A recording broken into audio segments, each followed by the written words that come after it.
Yes, magandang tanghali mga kaisyo ng bayan. Narito tayo sa Barangay Dolores, bayan ng Taytay, kung saan ating pinunta si Inye Pakleb dito sa kanyang programa sa kalsada na laging binabaha sa Barangay Dolores. Wala tayo ng kaunting update para malaman natin kung hanggang kailan ito gagawin at gano'ng kataas ang idinagdag na tambak para itaas ang kalsada. Yes, good morning po. Live tayo sa programang Rizal Issue ng Bayan.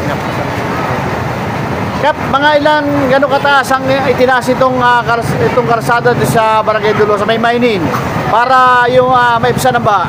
Yes, ngayon po, ang pagkakalam natin isang metro po ang tinaas itong kalsada na ito dahil nga po sa, alam naman po natin na matagal na problema ito, tumbakang ito, problema ng ating pong lalong ikita ang ating mga estudyante ng Dolores Elementary School.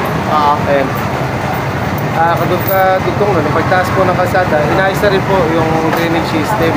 Yung magkabila po, kaya medyo tumatagal yung proyekto. Pero kahapon, dahil ito man po ay ka-proyekto ng ating puting Mayor Alan De Leon. Nag-usap po kami kahapon na nagbigay po ng 30 days para po matapos itong proyektong ito. So after na po siguro babantayan din po natin para kung halimbawa po na tingin natin na hindi kaya tapusin, kuha po tayo ng update para at least kahit paano na namamadali din po natin dahil alam naman po natin na mahirap po na lalo sa traffic scheme dito po sa Barangay Dolores ngayon dahil ito po ay isa sa mga pangunahing daanan ng ating po mga tricycle at mga pribadong sasakyan.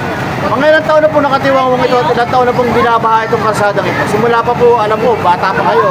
Bata pa po ako, binabaha na ito. No? So ngayon, nakakatuwa dahil yun po, maganda na si Mayor at ang barangay ay nalalaman at nailalapit po agad kung ano yung mga problema dito po sa ating barangay na mabilis naman po nating nasusolusyonan pagka meron po talaga na pagkakaisa ang bawat namumuno sa bayan ng Taytay at barangay. Nasabi po nyo kanina na yung drainage dinagdagat, gagawin na rin po.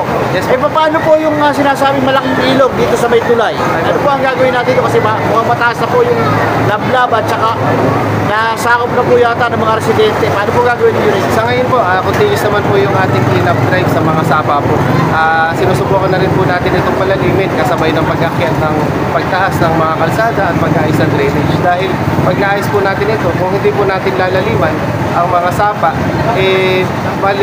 mababaliwala po yung ating pong ginagawang proyekto. So, natuwang po natin, ganoon din ang ating pong mga GSO from Municipality ng Taytay at syempre GSO ng ating barangay na umiikot po sila pagka may mga proyekto at may mga request po para mas mapabilis po, meron po silang schedule na ginagawa.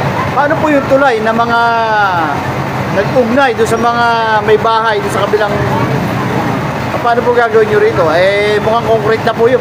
Nakita ko po, nasilip ko po talagang sa yan na po doon sa sapa yung kanilang karsadang ginawang tulay. Yun po, kakusapin po natin ito kung pwede po natin, subukan natin na maitaas na po ito kasi yun po ay isa sa problema na pumipiit po. Pagka tumaas ang tubig, doon po nabibiit yung baha kaya nagpa-backflow po, pabalik po sa kalsada. Maraming mga libu-libong estudyante ang makikinabang dito sa programa ninyo, Barangay Kapitan Inye Pakleb. At alam naman natin na ito ay pangunahing problema dahil nasa tapat kayo ng eskwelahan. Yes, opo. Sobrang laking problema po, lalo yung mga estudyante, mga magulang na sumusundo. Pagka lumakas na yung ulan, so nahihirapan po. At siyempre, nakikita po natin ang problema na matagal na po natin itong hinahin. So ngayon, pinapakiusapan po natin na mahabang pasensya po sa ating mga kabarangay. Sa tingin po ninyo, mga ilang buwan po itong gagawin? Nagbigay po sila ng hanggang 30 days. So yan, follow po natin siguro. Titingnan po natin kung halimbawa maka 20 days sa araw na ito, tingnan po natin para at least kahit paano, i-update naman po natin kaagad kung ito po ay mapapatagal pa o kaya tapusin sa binigay po nilang araw na kanila po completion ng trabaho. Pero sa akin lang po, matagal na nga po sila nagsakripisyo. Di kaunti sakripisyo na lang at magiging maganda naman yung kanilang daan. Opo, yun lang po. Talagang humingi po kami ng mahabang pasensya, pangunawa. Ito naman po ay proyekto para po sa atin pong mga kabarangay, lalong higit po sa ating mga estudyante na mag-aaral ng Dolores Elementary School. Ibig niyo sabihin, ito ay programa ng tandem ninyo ni Barangay Kapitan, ni Mayor Alan De Leon? Yes po, ito naman po ay matagal na kung siya po ay kapitan pa. So nakita niya na po itong problema dito po sa Maynila Street. Isa po sa problema na talaga naman po na tumataas yung tubig pagdating po ng bagyo, pagdating ng malakas na ulan po. Kaya hindi na pala ito bago kay Kapitan kay Mayor Alan De Leon dahil naging kapitan nga pala siya ng matagal na panahon. Opo. Kasi bata pa ako, naging kapitan ang tatay niya rito, si Fred De Leon. Yes, opo. Dati bukid pa po ito. Bukid ito, ginagawang perya natin nung araw yan. Ngayon, dahil nga sa nagkaroon na ng eskwelahan, so ayun po, nakita na po natin yung problema ng ating pong nasasakupan. Baka po may mensahe kayo, gamitin nyo ating programang resolution ng bayan sa ating mga kababayan na baka yung mga dumadaan na siguro naaabala sila, baka gusto po nyo bigyan ng kaunting mensahe. Ayan, muli, nagpapasalamat po ako sa inyo pong lahat, sa inyo po, sa ating mga media na nakatutok at na nakakaintindi po sa ating mga kalagayan dito po sa ating barangay. Kaya nagpapasalamat ako sa mga itong programa pagpunta po ninyo upang sa ganun, masabi po natin sa ating mga kabarangay, sa mga nanonood po ng programa na naway bigyan niyo po ng mahabang pasensya at pangunawa itong proyektong ito. Muli, nagpapasalamat ako sa lahat po ng mga taong sumusuporta. Unang-una sa ating buting Mayor Alan De Leon, maraming salamat boss dahil number one na nandito kayo na nakatingin sa mga ating mga sa ating sabayan ng Taytay. Kasama ang sangguniang ng barangay, kasama po natin ang ating mga kasamang kagawad, Kagawad Ronnie Taronic Isan at si Kagawad Michael Katapusan na alam naman po natin na nakasuporta sila sa bawat proyekto na alam nating makakatulong para po sa ating lahat. Ayan, kunan na rin natin ng konting mensahe ang ating mga masisipag na kagawad. Ang Kagawad Taronic. Magandang umaga po, tanghali po sa nila. Kaya maraming salamat po sa ating punong bayan, si Mayor Alan De Leon, sa pagsuporta sa ating barangay. Siyempre, kaunguna rin ang ating kapitan, Inier Baklet, na maayos yung ating lugar, lalo-lalo na dito po sa tapat ng Dolores Elementary School. Kaya patuloy lang po tayo, sabi nga, tuloy lang ang smile. Smile Taytay, Smile Dolores. Ayan, salamat po. Ayan, si Kagawad Akira.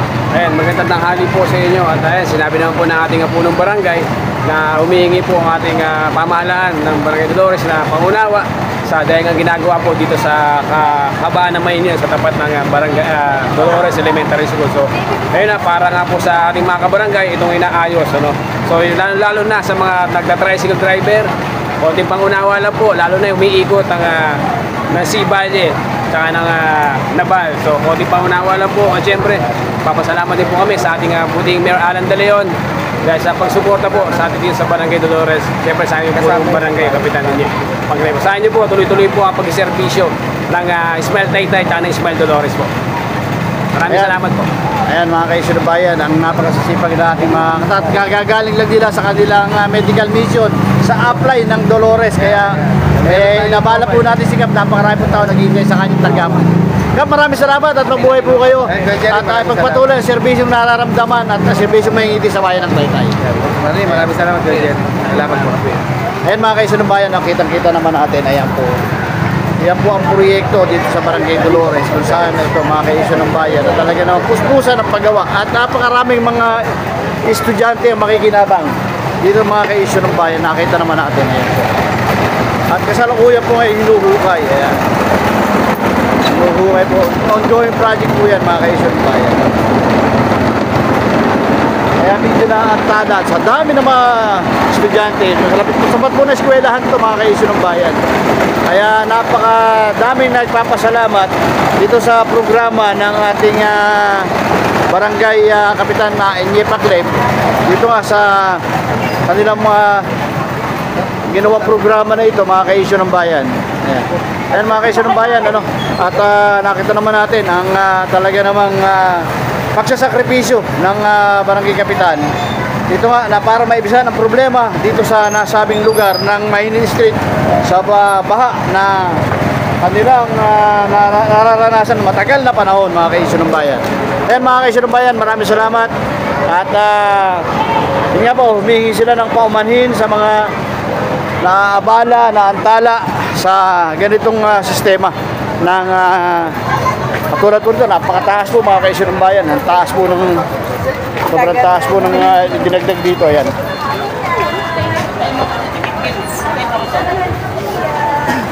Ayan mga kaisyon ng bayan. Kita naman natin. Ngayon mababawasan na ang problema ng ating mga estudyante na lagi na lang dumadaan sa baha. Ayan. Ito po mga kaisyon ng bayan.